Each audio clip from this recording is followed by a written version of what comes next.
Yesterday we talked about giving your help to your potential queen. And as an example, I told you about doing the laundry, right?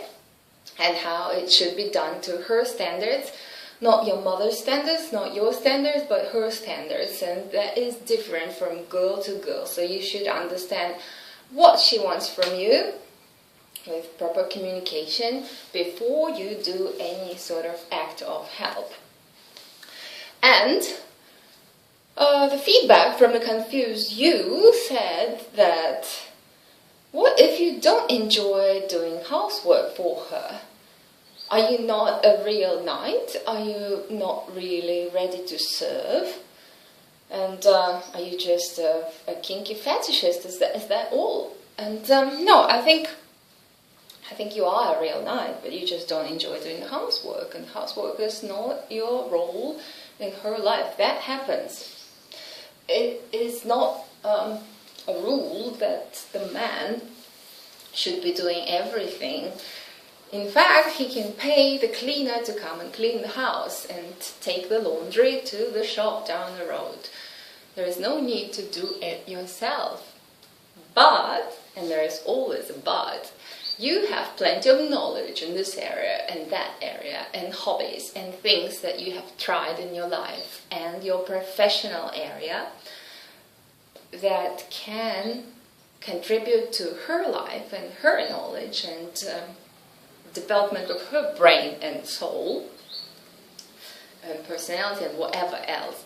So helping is not only doing the laundry for her or polishing her boots. Helping can be done with a lot of blah blah from the right source to the right person. And some help with all the blah blah can actually mean a lot more than doing the laundry for somebody.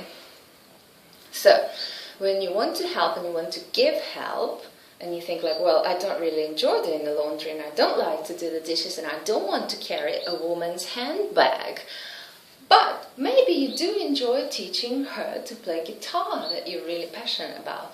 Or maybe you do enjoy telling her about the political structure in other countries because you know that she's into Thai politics and she would be really interested to find out what the political system of other countries is like and compare it with the Thai political system. Perhaps you could do some research and find out for yourself what it's like. And you get the point, right? So it's not only the laundry, it can be anything, and the act of giving can come from here, and from here. It doesn't have to come from here. It's not all in your hands. In fact, some of you have really beautiful brains, and I'm sure you suck at washing the dishes, and with no amount of training, you will do a good job with washing the dishes. Although that is very provocative. Well, you can still prove to me that you can wash the dishes. It's just 5 minutes of your time. Okay, that subject is out. Now, guess what I have for you today? No, that's not the stockings, it's not the boots. It is a test. A certain test. And this test is going to be your final test for the 101. If you don't pass, you stay in the 101. If you do pass, you go up to 201. And the format is different. Last time it was multiple choice questions when you could go like A, B, C, D, D, B, A. And less than 10% passed. Oh, that's sad. Anyway. I hope it's going to be better with today's test, but it's not multiple choice. Whoa, it's difficult. I'm going to tell you a story. And from that story, listen, you will have to answer the questions with a bit of thought. So, the story is, the alarm goes off at 5:30 in the morning. She gets up, gets out of bed, goes to the other room, switches the alarm off, turns on the Thai vocab recording. Listening to the Thai vocab recording, she is brushing her teeth, standing on her toes, which requires a lot of concentration to keep the balance. When she is done with the teeth, she goes to the kitchen and makes lime water, 1.5 liters of mineral water with freshly squeezed lime. She drinks 1/3 of a bottle, goes back, puts on her yoga clothes, looks outside. If it's not raining, she goes out to the veranda, spreads the yoga mat, and if it is raining, she spreads the yoga mat inside, moving out the beanbag and moving out the chairs out of the way. Then she turns on the radio with the summary of what has happened in this country yesterday. Summary and discussion of morning newspaper articles. Very interesting. She's listening, and for the next 1.5 hours, starting from 6 a.m. until 7:30, she is following a video of asanas, yoga poses, like that, which do require concentration as well. So when you have to balance on one hand, they do that as well. And things that cannot really be distracted from. So she's breathing and she's listening to the news, she's following the video, and she's physically exercising 1.5 hours. When she's done with it, she goes and takes a shower. She takes a shower and she does face massage with some coconut oil for 10 minutes while doing the leg exercises to increase the strength in the calves, which is this, if you want to try and do that. It's quite hard. The calves will be sore the next day, but if you do it every day, it's really good for you. And what happens next? She's listening to the 8 o'clock morning news while going to the kitchen to find their soaked brown rice or soaked whole organic oat groats and soaked almonds. What does she do with them? No, she doesn't eat them yet.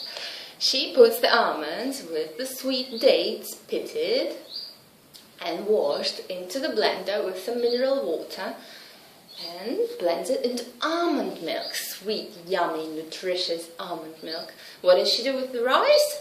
She washes the rice, it's all sprouted now, beautiful organic rice, cuts up the fruit, about 5 different types of fruit, fresh and sweet, mixes it in with the rice, also washes some raisins, puts it in with the rice as well, and pours almond milk over the whole mix. Mixes it up, takes the beanbag, goes out to the veranda to enjoy the sunshine and her beautiful, tasty breakfast, while still listening to the news. And that radio station doesn't play any music. It's just news, news, news all day.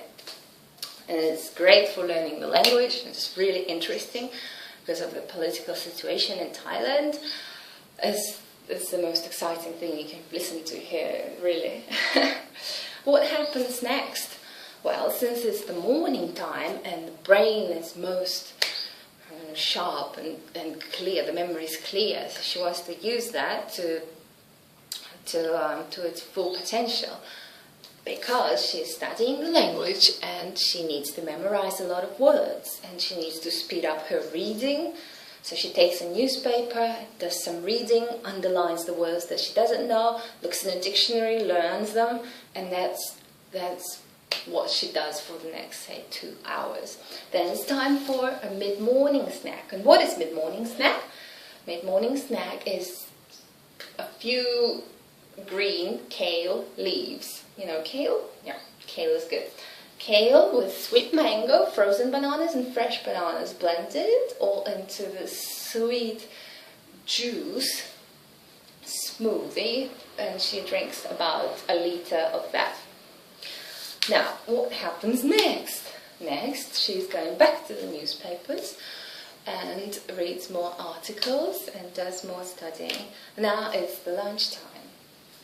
And the lunchtime, she has soaked the beans from the night before. Now she puts in the rice with the beans, washes it all, brown rice with 5 types of different beans, puts in the rice cooker for 40 minutes. The rice cooker is there cooking it. Now, lots of vegetables, mushrooms and fermented soybean paste are cooked into this extra vegetable, undercooked vegetable stew with a salad as well. So there's loads of different food, a lot of ingredients, because she doesn't want to miss out on any of the minerals or the vitamins. And after lunch, she washes the dishes and gets into the car and goes to a neighborhood called Naton to see her Thai friend, to practice the speaking now, because we got reading, we got writing and memorizing the words, and in the afternoon the brain is not so sharp anymore. So it's talking time. She stays with her Thai friend, they go for a walk on the beach or at the market or just down the street and talk about different issues. Mostly abstract issues. I'm trying. It's still hard to do it in a foreign language. After seeing Thai friend, since it's Sunday, she doesn't have an aerobics class. So she goes to a different location. At 5 o'clock, she has a regular group meeting with her foreign friends, with a group of people, 9 people who come from different countries, all different, and we watch a documentary on whatever it happens to be, usually scientific or spiritual. And while watching the documentary, we enjoy the food. It's always potluck, and the girls who cook really well, and everybody's a vegan, and half the people are raw vegans, so it's all vegan food. Enjoy the beautiful food, desserts and so on. And since I'm not the best cook, I usually bring the fruit from the market, like a watermelon, pineapple and whatever else, rambutan, whatever is there, whatever is fresh into the season. And after watching the movie, they discuss the movie. And the discussion is carried on into different areas, like how could you apply what you have learned from that movie in your life, and that sort of question. It's very thought-provoking, and it's interesting to hear different people's opinions.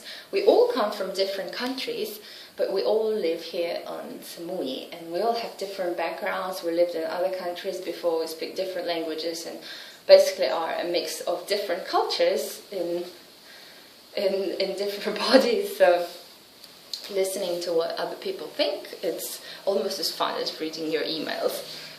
Very different points of view.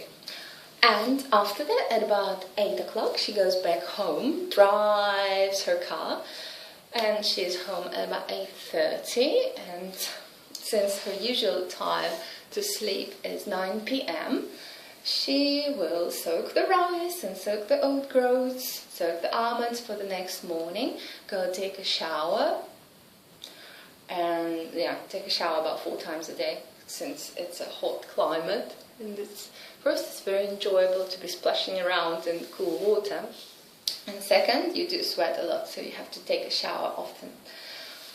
And then she prepares for bed. So again, standing on the toes, radio's back on, brushing her teeth, strengthening her calves. She gets into the bed, a little bit of meditation before she goes to sleep. Now, the story's over. This is a usual Sunday of this girl. And your test questions are, first, where is her knight? Where is the slave? Second, third, and so on is up to you. And you are to list at least 10 slave knight tasks fitting into the day, fitting into the story that you have just heard. So, number one, you can say the slave is with her, or the slave is not there, or the slave is there for lunchtime, or the slave is there for the morning but not there in the afternoon. So where is the slave is the first question during the whole day. Keep the answer to each question no longer than 1 line long, no more than 1 line long. Second, third, and so on after the 10th is you to tell me what you did. Assuming that you live down the road and it's easy to come and do things physically. What you did that day, where were your tasks involved? What did you do this day or the day before that helped this day that served your queen? So say, the answer to question number 2 was, I made her bed in the morning, right? Or if you weren't there, I sent her a text message saying, good morning, my queen. Or if you were there during lunchtime, I brought her some extra fruit. Or if you were there in the evening with her Thai friend, I was carrying her bag and driving for her. Or if you were there for the movie session, I was massaging her feet while she was watching the movie with her friends. But bear in mind, there's 9 people in the room, so maybe you weren't massaging her feet. So, this will only be 10 or 15 questions, 15 maximum, 10 minimum. What did the slave do in this day? 1 line, 1 line, 1 line, 1 line, 1 line, up to 10. Right? Right. 10 questions of 1 line answers. If you want to add extra, if you really feel that there is more to do and there was more done, add an extra 5 lines up to question 15. No more than 15 answers to the questions. This is your test and you have some time to answer it. I want all the answers back by the 9th of November. You still have December. You still have plenty of time, 9 days to answer all the questions. And 9th of December is Thai time. We're a little bit ahead of the other countries time-wise, so it might be the 8th for you. Still plenty of time, more than 1 week, to listen to the story again and answer the questions. Good luck with your test, and hopefully you will make it to grade 2. But it's too early to clap because you haven't made it to grade 2 yet.